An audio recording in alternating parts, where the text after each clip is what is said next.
Hello and welcome to The Trusted Advisor, a channel-focused podcast and video series powered by the Retail Solutions Providers Association. I'm Jim Roddy, your host for today. Thank you so much for joining us. This pod and video series is designed specifically for point-of-sale resellers and software developers, and our goal is to educate you on the topics of technology, leadership, management, sales, marketing, and other small business best practices. Today on the podcast, we'll be talking about software developer keys to success in the retail IT channel. And our special guest is Mark Fraker, the Vice President of Marketing for RSPA distributor member BlueStar.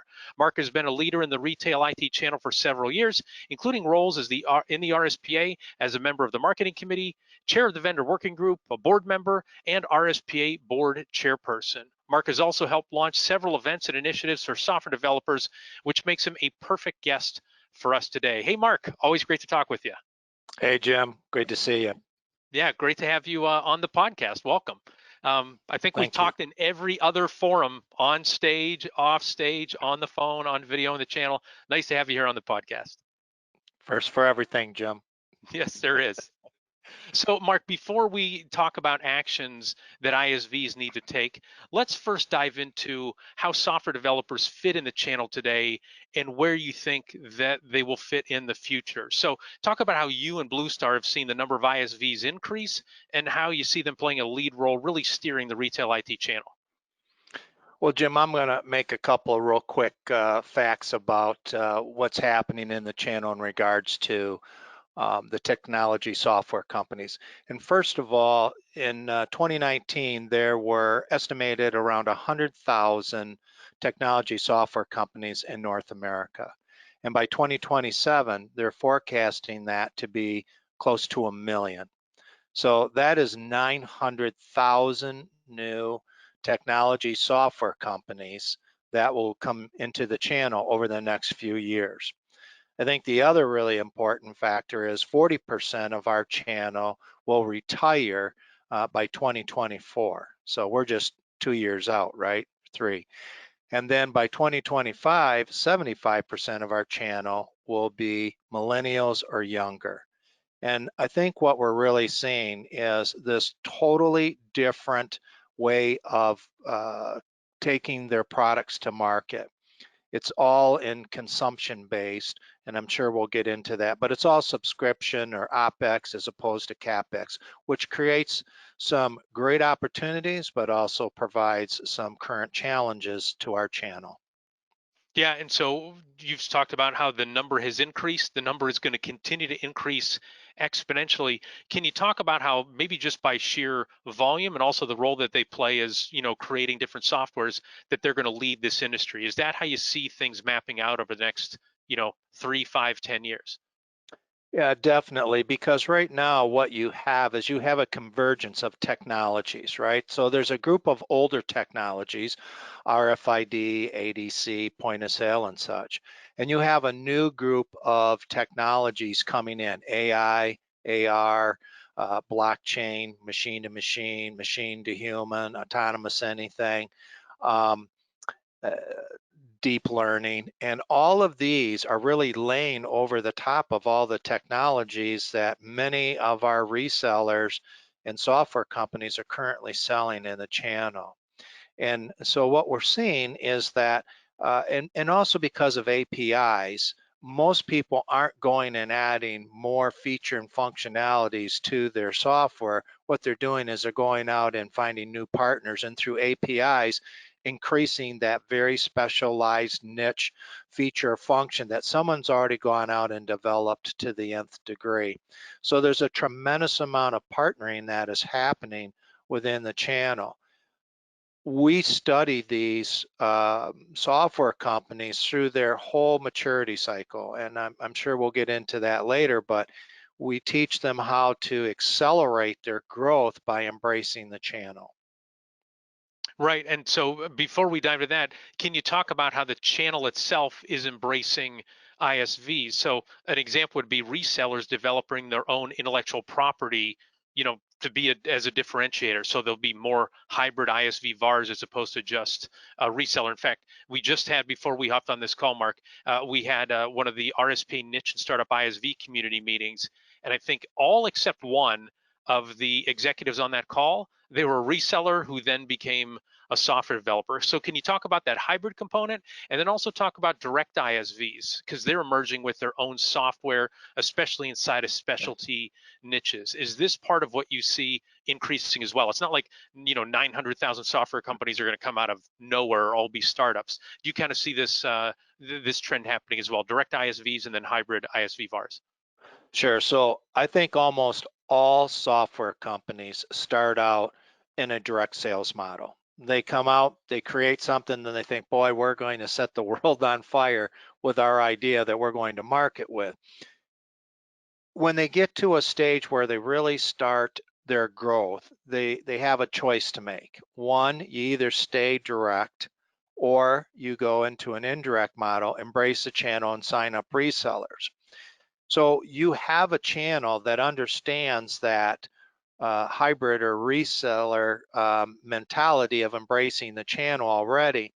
So the people that are in the channels, they develop new specialty software. It's very nichey. They generally go right into a hybrid model or embracing in an indirect sales model. The folks that are coming out of the gate, and a lot of them with the newer technologies, they're all direct sales models. Very few of them are indirect. And generally, one of the determining factors of direct versus indirect is when the amount of VC money that's injected into some of these software companies as well. Yeah, and it's interesting what I've seen, and I'm curious if you've seen this as well. In some cases, it's part going direct, but it's also they're already in that industry, right? We just had somebody who their family has a laundromat business, and Yes. so they spun a software out of that, or somebody whose family owned a bunch of bars and liquor stores, they spun something software out of that, or boat parts or something like that, right? And then they spun something out of that. It seems like, I guess, if you've seen that as well, I've seen that in pockets for sure. Yeah, definitely. So we have a lot of different, we call them executive summits throughout the year that are vertical based, like for healthcare or supply chain, retail, hospitality, and so on.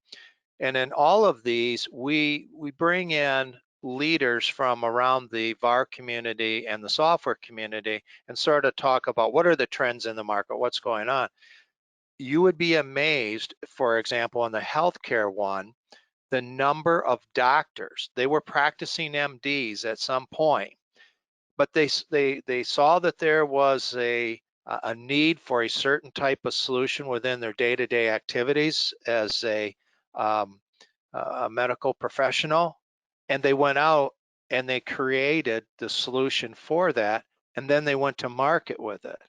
And as most people that are creative like that, that is a love of theirs. So they leave the actual profession of practicing whatever it was, medical or whatever, and they gravitate to the software. And from there, it usually expands as they add more feature and functionality. Maybe they're going to go and now add facial recognition. So instead of trying to write the whole facial recognition protocol and program, what they'll do is they'll go out and put the APIs in with one of the leading companies in facial recognitions that might have been around for 10 years and has, a few $100 million invested over all those years into facial recognition. And that's how these people are embracing the channel and scaling very quickly. Got it. Thank you for that. And just, I guess, another follow-up on direct ISVs. Let's say somebody's a reseller who doesn't want to, go down the hybrid path and launch their own software. Now, these direct ISVs are having direct contact with the merchants. So, do you see if you're a reseller, would you consider them a threat to your business, or is it just part of the evolution and you've got to make sure that you change with it or figure out how to partner with them? I guess if you were in a reseller's shoes, Mark, how would you address that direct ISVs, in the territory, in your market, in your geography? Well, the one thing that a lot of these software companies don't get involved in is hardware and appliances. Okay. And that's the one thing that they want to stay away from, but it's a necessity to the solution. The best software in the world without hardware is nothing but a bunch of ones and zeros. And the best hardware in the world without software is just a doorstop. So you got to have the two together. And that's why when these direct sales strategy software companies are coming out, they finally do get to a point where they realize they have to have an integration partner.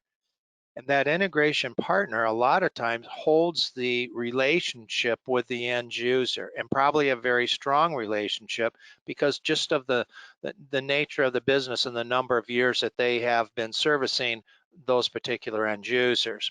So it's actually, a perfect marriage for them to come together. So is it a threat? No, I don't think it's a threat. In fact, if I was a reseller and I had one of my end users come in and say to me, hey, I have this person who's bringing this new solution to me. What do you think? I would immediately jump in and say, let's talk to them together and maybe we can partner and do this, the install together and integrate it fully into your system. I think that's where the biggest advantage is for our current reseller base in the channel today. Got it. Okay. So thank you for setting that whole landscape that we talked about in terms of where do resellers fit in, where do ISVs fit in, what's happened in the past, what's going to happen in the future.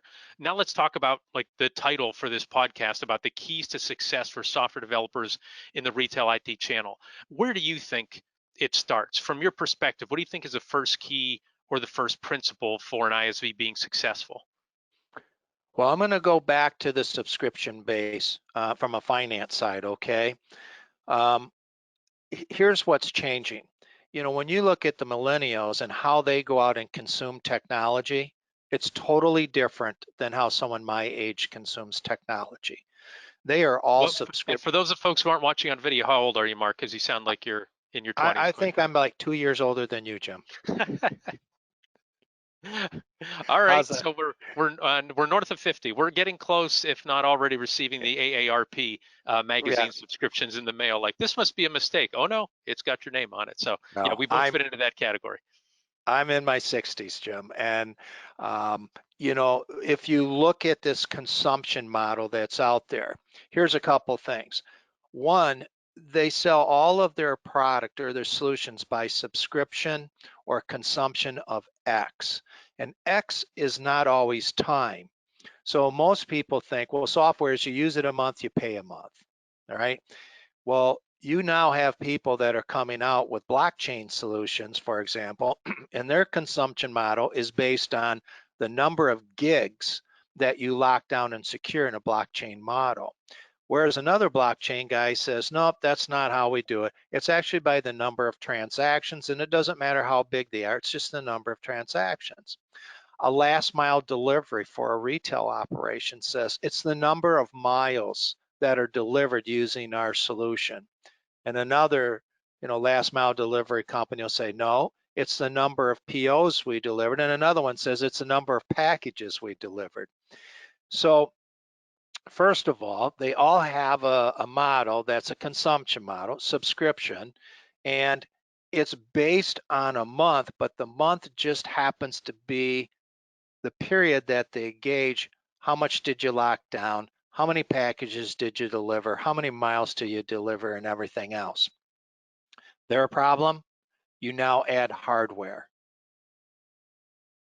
People want to take the hardware, the software, and the services all together and put it into a subscription-based model. And now we have who's going to carry the paper for the hardware. The services aren't a problem unless you start talking about taxation for the resellers, because it changes wherever the assets reside, the services are provided, and the software is used going from state to state or country to country. That is the biggest challenge I see for the new technology software companies coming into the channel. So there's plenty of partners in the channel that specialize in that and can help with the hardware. Not to be a BlueStar commercial or anything, but we have a program called Hybrid SaaS, and it does exactly that. It allows the resellers and the technology software companies to take all of the hardware, software, and services to any percentage and roll it into one monthly payment. And truly, that is what this channel gets hung up on, day in and day out. And lastly, the reason for that is many of the resellers and many of the software companies, their sales folks are all compensated on a CapEx model. And in order to get over to that full subscription, you got to change your policy for paying your sales team into an OpEx. And this particular program, the reseller can be paid 100% up on the day of installation, but the end user still gets a monthly payment over 3, 4, 5 years, whatever, and rip and replace and start it again. So it's all about making it making it sticky, one-stop shop, and be able to finance the entire solution, all components of it together into a one payment. That's what the younger generation is demanding. That's what they're used to, and that's what they're going to purchase. And our channel needs to migrate to that over the next couple of years. Well, and it also ties into there are these startups that just can't afford it, right? Because it's much easier to do the monthly payment. So you and I first got to know each other when I was at Business Solutions Magazine. Our parent company was Jameson Publishing, and one thing we talked about internally, it was called Marker's Law, because there's somebody who the two brothers, Rick and Terry Peterson, met with years and years ago. Somebody counseling them on their business, and his last name was Marker, and he would say, and they'd say, "Oh, well, there's this great thing we need to buy," and Marker would say to them, "I don't care if you want it. I don't care if you need it. I don't care if you feel like you deserve it. I don't care if it revolutionized your business. I'm just telling you, you can't afford it." And that's what it seems like you're talking about, is this new model. You could have the greatest solution in the world, the greatest hardware software combo, but if that merchant can't afford it, what's the point? They're going to move on to something else, maybe a step or two or 5 steps below, but they're only going to go with what they afford, what they can afford. Is that kind of what you're saying in terms of it's got to start there? Your model has to fit into these millennials and to their ability to afford, the solution that you're proposing to them. Am I understanding that correctly? Yeah, absolutely. I mean, well, I'll go back to what I said about how many millennials are going to be in our channel in a couple of years and how many people are going to retire. You look at the end users, it runs parallel to that. So, I mean, you look at our community and what's happened during COVID-19 and the number of store closings there's been, or restaurant closings and so on. And that's something that we talk about all the time. But I tell you what, you will never kill the entrepreneurial spirit of the small businessman throughout the world. And it doesn't matter if you're in the United States, Canada, throughout the world. You will never, ever kill that spirit. And so these new ideas and these new solutions will keep coming, and they're going to come at a more rapid pace because the technology is getting refined. You have the convergence of technologies, and you have all of what's being taught in the colleges and what they grew up with, right? We're in a generation that grew up with computers now. They didn't have to learn it when they were, in college. Yeah, and to your point, Mark, I just talked to a reseller recently who was talking with one of his merchants who runs a successful, multi-store or multi-location restaurant. And his go-forward plan in the middle of COVID isn't just survivability. He says a lot of these spaces are going to open up in these cities where folks have been renting before because they can't afford it. I'm going to move in there and launch restaurants because the rent is going to be dirt cheap, and I'm going to be able to get a really good spot in the city. I'm thinking, man, in the middle of, should be putting on your helmet, Right.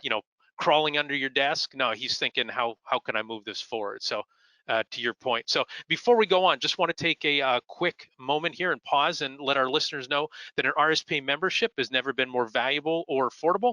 The RSPA has expanded its VAR and ISP member benefits to include discounts on health insurance, HR services, office supplies, shipping, and more. That's all included in your annual RSPA membership, which for resellers starts at just $250 a year. That's 68 cents a day for these high value services. Also, thanks to our sponsors who support the RSPA community and make this podcast and video series possible. Our platinum sponsors are Heartland, ScanSource, Shift4 Payments, and can you guess the fourth one, Mark? BlueStar. And BlueStar. Very good. You got the right answer.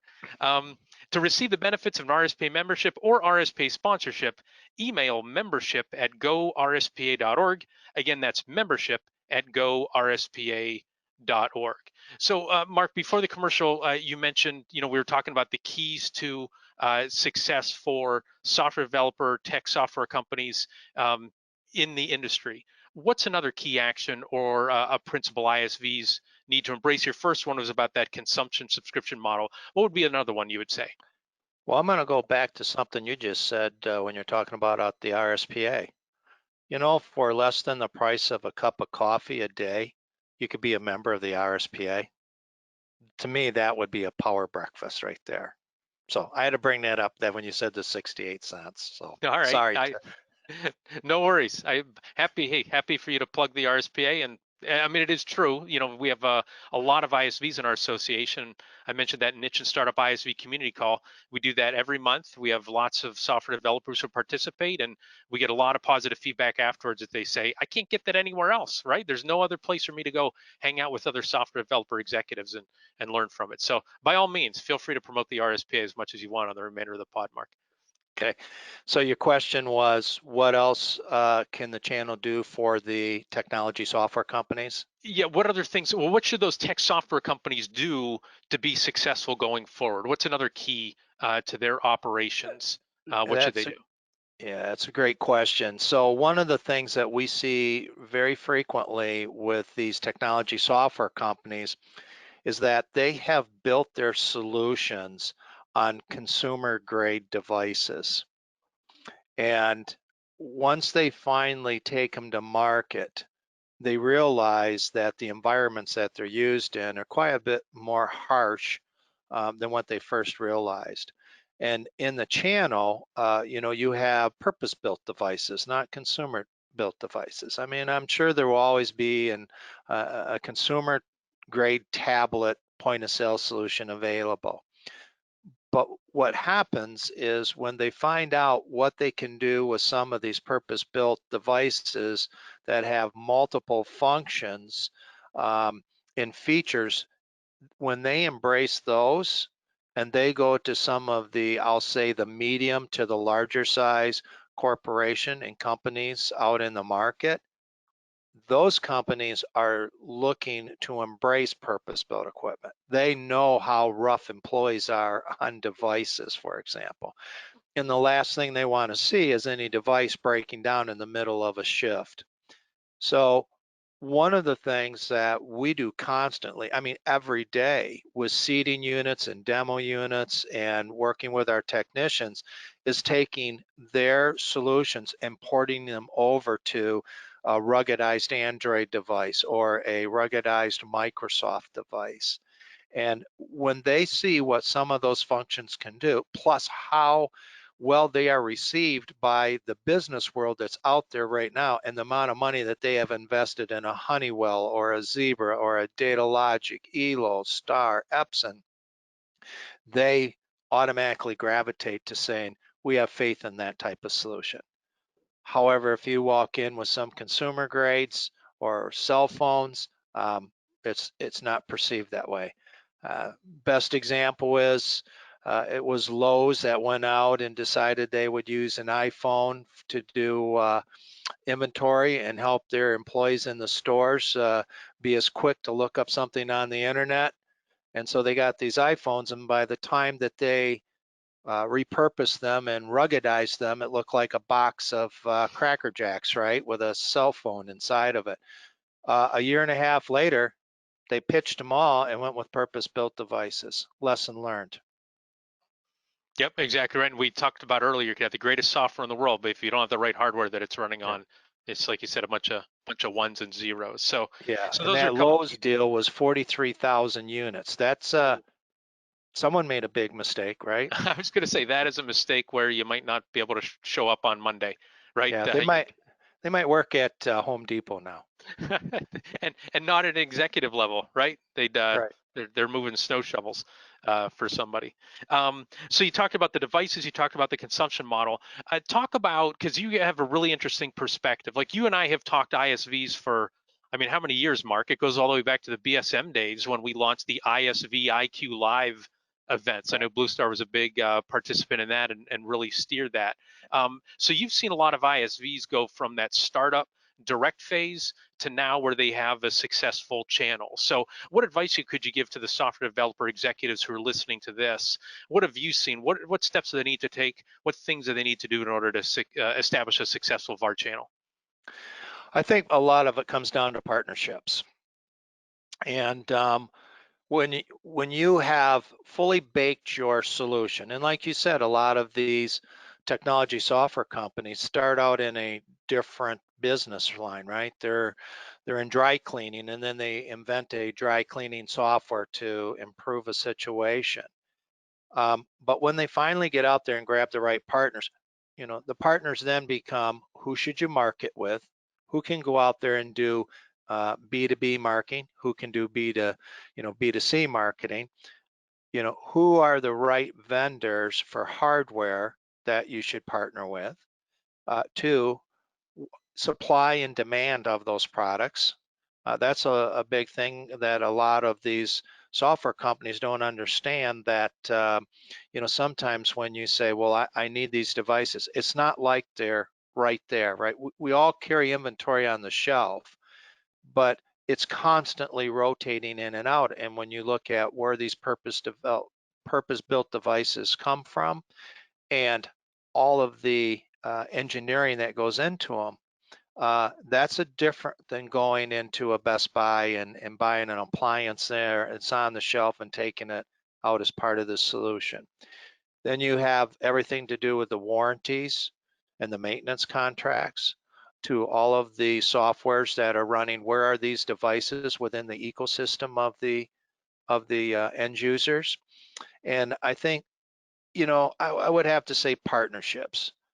And joining an organization like the RSPA, the members that are in the RSPA understand this. Most of the partnerships that they're involved in came out of the RSPA.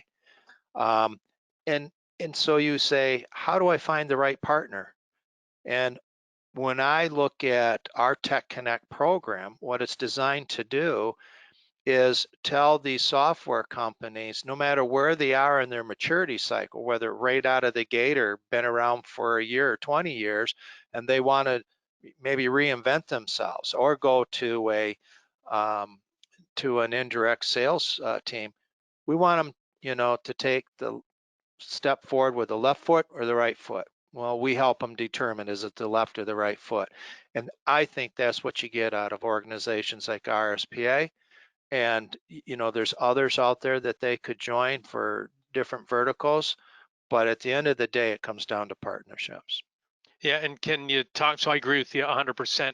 So I've coached software developers and VARs, for the past several years, and a lot of times, you talk to an ISV and they think about it's a volume play. Man, what if I sign up 100 or 200 resellers and get that many feet out on the street? They're going to move all sorts of my product. And a lot of times I say to them, if you get 100 people who really aren't into it, or they aren't the right people, or they don't run a really good organization, that might not be as good as if you focus and get that 10 right folks, right? If you get the right resellers, just like hiring employees, if you get the right resellers, they can really help things take off for you, not just from a pure sales standpoint, but also saying, here's what the market's saying, here's how you can adjust your product. I guess what's your take on that? Have you had a similar experience? Do you share that perspective? Definitely. So, all of the distributors have marketing programs to help develop end user leads for the technology software companies and resellers. And a lot of them, when they first come to you, go, got to have leads, right? And we have a couple of things. One, we say to them, you can't treat the leads like an ice cube, right? You get an ice cube, you put it on the floor, you come back tomorrow, the ice cube's melted, the floor's not wet, never existed.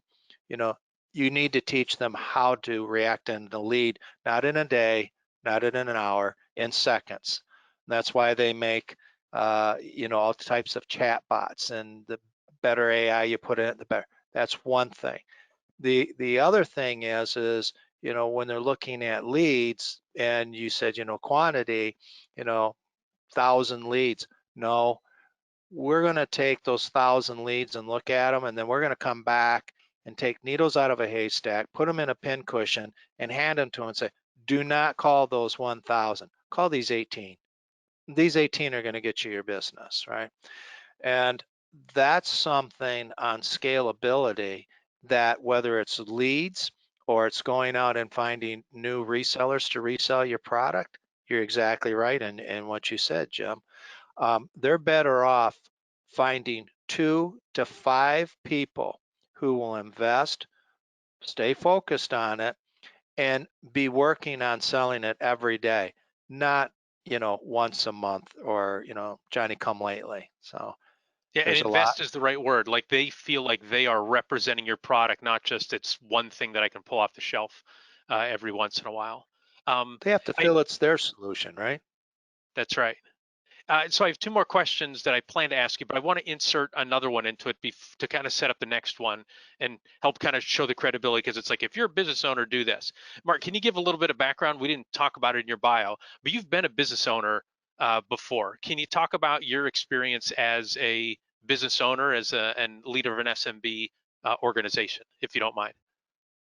Sure. So I guess if you're referring to my restaurant days or software days, I'm not Both. sure, but I'll take the restaurant days. Yeah, both of them. Uh, well, when we were in the restaurants, and we over 15 years, we had 9 restaurants in the upper Midwest, and we franchised one of the ideas. The franchising was the worst decision I ever made in my life, most costly, for exactly what you just said.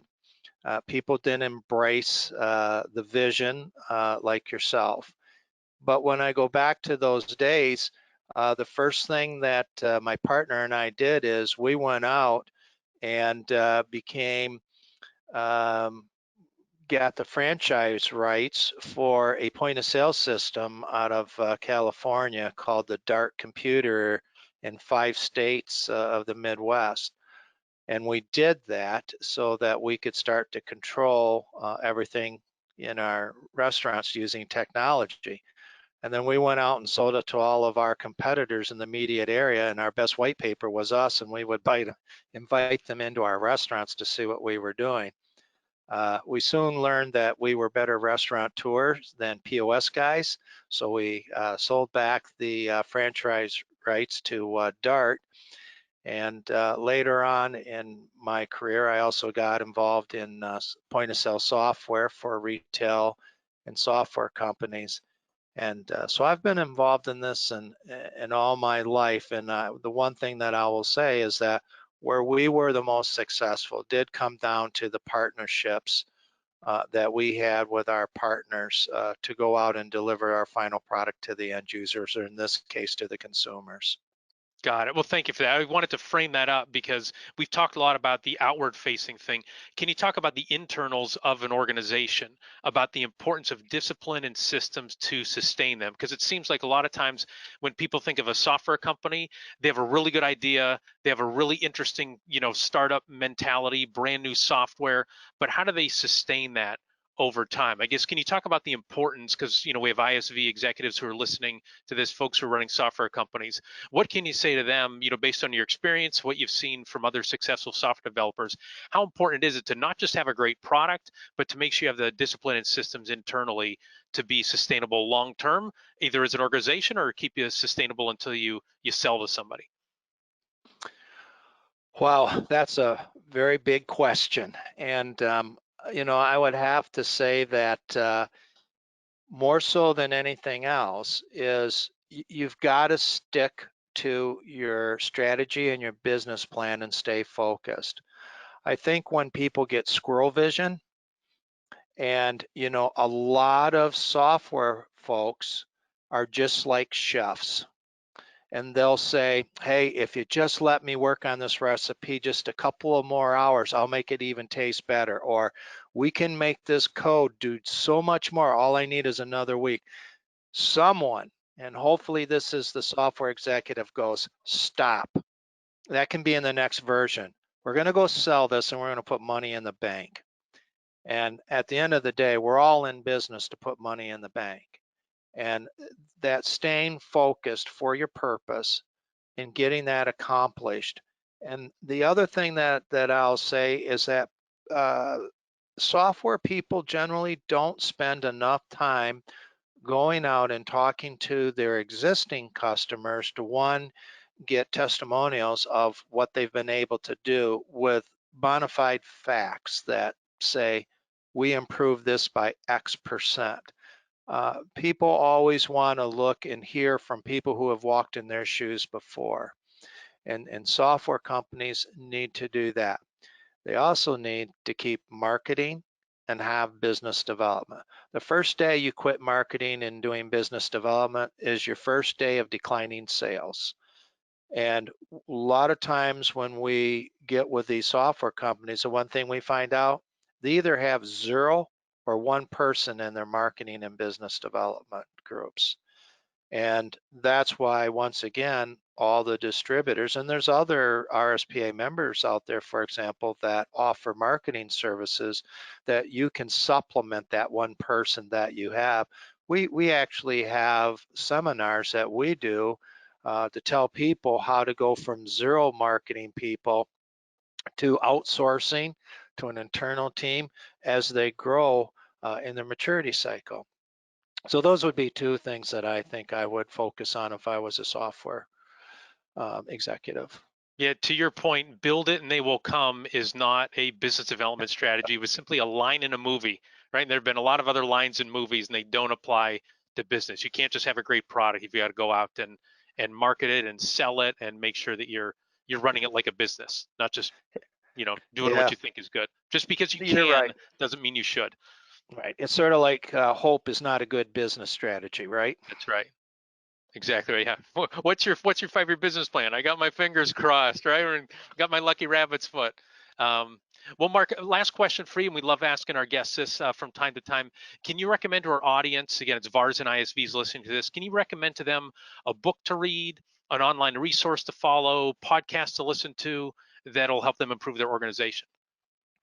I think you already know what my answer is, because when you've asked me this question similarly at other times within our career, there's 2 books that I highly recommend that every business person read. In fact, I'm going to answer with 3, but the first one is Think and Grow Rich by Napoleon Hill. It doesn't matter what business you're in, everybody should read that book. Yep. And you should read it at least 2 times. And there's some great lessons in there from years ago that still apply. Because I'm a marketing guy and, we were talking about marketing, it's the 22 immutable laws of marketing. Thank you very much for the prop. Yeah, for those of By you Al not Reese watching and on Jack video, Trout. I know what Mark's going to say, and I've got them on my bookshelf, snagging them off my bookshelf. Yeah, that's a great one. So those are great books. And, it's not about how you go out and do digital marketing or anything, but it's principles, excuse me, it's principles of marketing that have proven to work in a lot of different decades. And it doesn't matter what the tool set is to deliver the marketing. If you're not first in a category, create a new category or subcategory, declare yourself first, and go out and market the living hell out of it. I mean, those are basics. It's more along the guerrilla marketing type strategies, but a great book. And then the last book Great. that I'm going to bring up, and I thought about this when we were talking earlier, is that a lot of the software companies come to us and they want to take their product to a new region. So they're in the United States, they want to go to Canada, or they're in Europe and they want to bring it to the US and such. And when you do that, obviously there's a lot of different things to think about. Well, there's a book out there, and I might mess up the title slightly, and I might have it on my shelf. It's Kiss, Bow, Shake Hands, or Shake Hands, Bow, Kiss. It's one of, if you get close, you'll find it on Amazon. And what it does is it takes a lot of different nationalities and it stereotypes how they negotiate in business or how they react to different situations in business. And being the fact that I have global responsibilities and we go to 117 different countries with our business model. When we go in and talk to people, I have all of our managers read this book because it's very eye-opening on just different little movements and expressions and sayings and feelings of people that you're negotiating. If partnerships, like I said before, are one of the most important things in business, then you got to make sure that all of your motions and conversation and gestures and such are within the framework of the person that you're talking to. So I would Got it. recommend those 3 books. You were Googling, did you find the right name of it? I found it on Amazon. It's Kiss, Bow, or Shake Hands Thank you. is the title of it. So I'm adding that to my reading list. Thank you very much. And again, I've already read Think and Grow Rich, which Steve Kuntz, RSPA CEO, or I'm sorry, BlueStar's CEO recommended to me. And then you recommended the 22 Immutable Laws of Marketing, which is copyright 1993. But like I said, I tell people, I dare you to read it and say, this stuff doesn't apply today. It definitely applies today. Time-tested principles, no doubt. Yep, agreed. Wonderful. Great recommendations. Well, to our listeners and viewers, we hope you enjoyed our discussion today. If you did, be sure to subscribe to the RSPA YouTube channel and the Trusted Advisor podcast so you never miss an episode. We'd also appreciate if you'd rate us wherever you find your favorite podcast. My personal philosophy, the more stars, the better. The more blue stars, the better. And if you'd like to learn more best practices for VARs and ISVs in the point of sale channel, check out the RSPA blog. You can find it at gorspa.org and then clicking on RSPA blog. Before we go, thanks again to Mark Fraker from BlueStar for sharing his wisdom with us today. Thanks to RSPA Marcom manager Chris Arnold for his production work, Joseph McDade for our music, and last but not least, thanks so much to you for listening. Our goal at the RSPA is to accelerate the success of our members in the point of sale ecosystem by providing knowledge and connections. For more information, please visit our website at gorspa.org. Thanks for listening and goodbye, everybody. Stay strong, stay healthy.